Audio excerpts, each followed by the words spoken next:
Hi, అందరికీ ఒక మాట చెప్తున్నానండి. సంధ్యాదీపాలు పెట్టేసుకున్నారా? నేనైతే పెట్టేసుకున్నాను. దేవుడి దగ్గర, తులసమ్మ దగ్గర అక్కడను.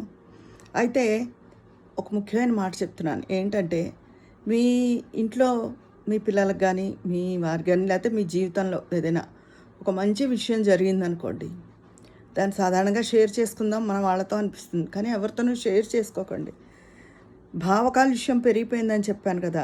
మనుషుల్లో సంతోషించే వాళ్ళకన్నా వాళ్ళకి ఎంతున్నా వాళ్ళ జీవితంలో ఎన్ని మంచి విషయాలు జరిగినా అవతల వాళ్ళకి జరిగిందంటే ఒక దుగ్ధ భరించలేకపోతున్నారు.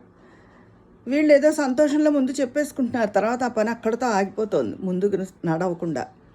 అందుకని ఏ విషయము మీ ఫ్యామిలీలో మీరే తప్ప, మీ కుటుంబ సభ్యులే తప్ప, ఇప్పుడు అవతల వాళ్ళు తెలుసుకొని సంతోషించేంత గొప్ప వ్యక్తులు ఎవరు ఉండలేదు. మీ సంతోషాన్ని నలుగురితో పంచుకోవాలంటారు. వద్దు వద్దు, ఇప్పటి రోజుల్లో మీ సంతోషం మీతోనే. ఓకేనా? నా మాటలు మీకు అర్థమై ఉంటాయి అనుకుంటాను.